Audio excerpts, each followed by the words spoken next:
Hey everyone, and welcome back.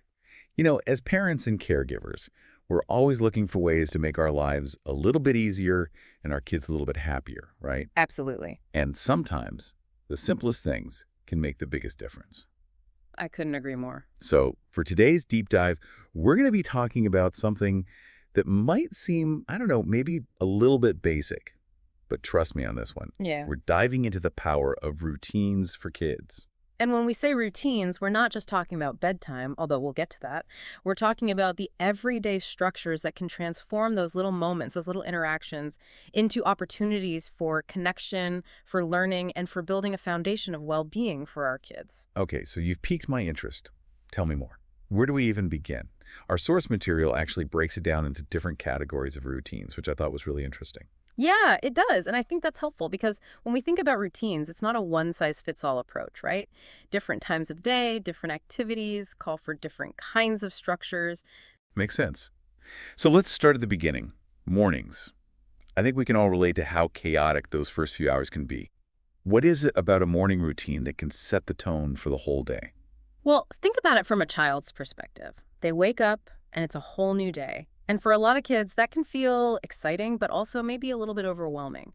A predictable morning routine gives them a sense of control, a sense of safety, because they know what to expect. It's like having a roadmap for the day. Like, okay, first we do this, then we do this, and then... Exactly. And when that roadmap is in place, it frees up their mental energy to focus on other things like learning and playing and just being present. Okay, so it's not just about getting out the door on time.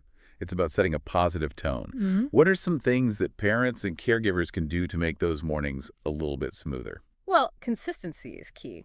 Kids thrive on predictability. So, as much as possible, try to keep those morning wake-up times and those routines pretty consistent. Even on weekends. It can be helpful. Maybe you allow for a little more flexibility on the weekends, but try to keep the basic structure in place. And then it's about those little rituals that can make a big difference. Maybe it's a special song you play while they're brushing their teeth. Or maybe it's 5 minutes of reading together before you head out the door. It doesn't have to be complicated, but those little moments of connection can really set the tone for the day. I love that. It's like sneaking in those little bits of quality time before things get too hectic.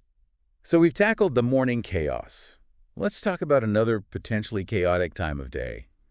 Meal times. Oh, I hear you on that one. Because sometimes it feels like just getting food on the table is a victory, right?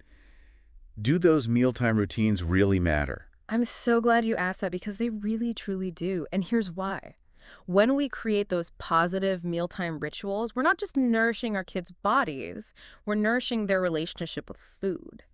And that's something that can last a lifetime. So what does that look like? Are we talking about formal sit-down dinners every night with cloth napkins? I mean, if that's your jam, go for it. But it doesn't have to be that fancy. It's more about the little things, like involving your child in age-appropriate ways. Maybe they can help set the table, or maybe they can help wash the vegetables. I love that. And then creating that space where meal times are tech-free so everyone can be present and you can connect as a family and you can really focus on enjoying the food. Yeah, it's so easy to get caught up in our devices and the TV's on in the background, and you kind of miss those moments of actual connection. Uh, Okay, so we've covered mornings, we've covered meal times.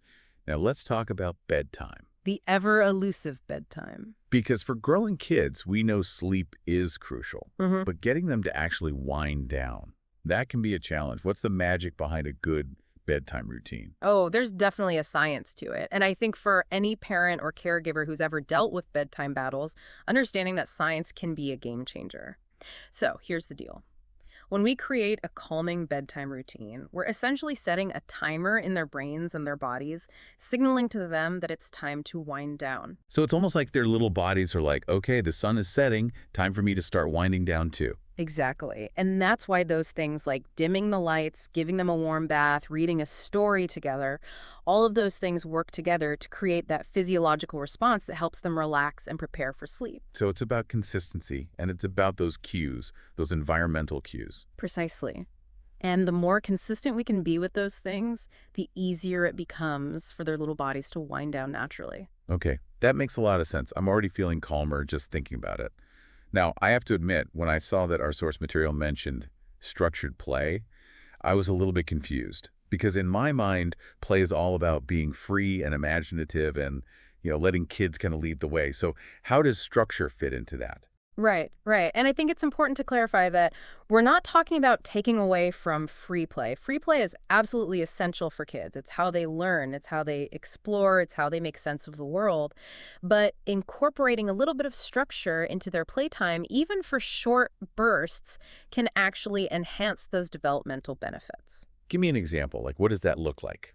So it could be something as simple as building a fort together.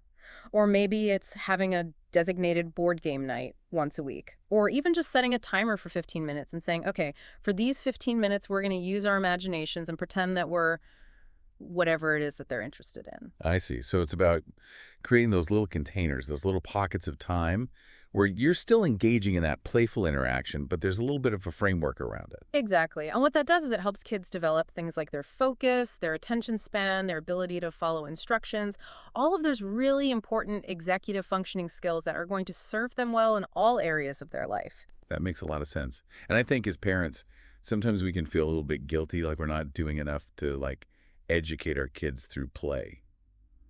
And this is a nice way to kind of bridge that gap, right? Absolutely. It's about finding that balance between giving them the freedom to explore and also providing a little bit of guidance and structure to help them thrive. Okay, I am loving this. I'm taking notes.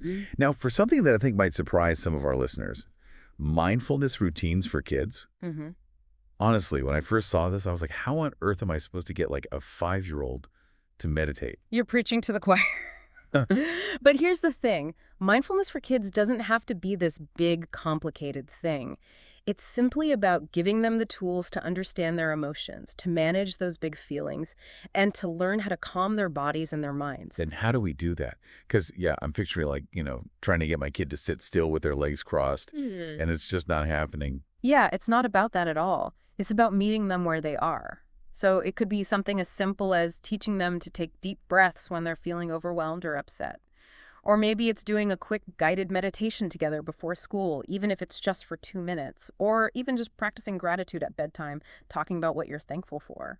So it's about those little moments, those little tools that we can give them to help them navigate those big emotions. Exactly. And the beautiful thing about mindfulness is that it's a skill. It's like learning to ride a bike. The more you practice it, the easier it becomes. And the benefits, I mean, they're huge. Reduce stress and anxiety, improved focus and attention, increased self-awareness, greater emotional regulation. It's like a superpower. It sounds like it. And you know what I'm realizing as we're talking about all of this is that so much of what we're talking about with these routines, it's not just beneficial for kids, it's beneficial for us as adults too. Yeah, 100%. As parents and caregivers, we're constantly being pulled in a million different directions. And so for us to model those healthy habits, to create those moments of peace and connection, not only does it benefit our kids, it benefits us as well. That's a win-win. It's like the oxygen mask on the airplane. You've got to put yours on first before you can help others. Yeah. This has been so eye-opening. It's amazing how these simple routines, like the things we've been talking about today, they seem so basic, but they really can have a profound impact on a child's overall well-being. They absolutely can. And I think, the biggest takeaway for me is that it's not about being perfect. It's not about having every single minute of every single day planned out. It's about those small intentional choices that we can make to create a little bit more peace, a little bit more connection, and a little bit more joy in our homes. And when we do that, we're not just creating a more peaceful present, we're laying the groundwork for a brighter future for our kids. It's so well said. And on that note, we are going to take a quick break. But when we come back, I want to dive a little bit deeper into how we can make those routines fun and engaging for both kids and adults. Because let's be real, nobody wants another chore on their to-do list. So stay tuned. We'll be right back.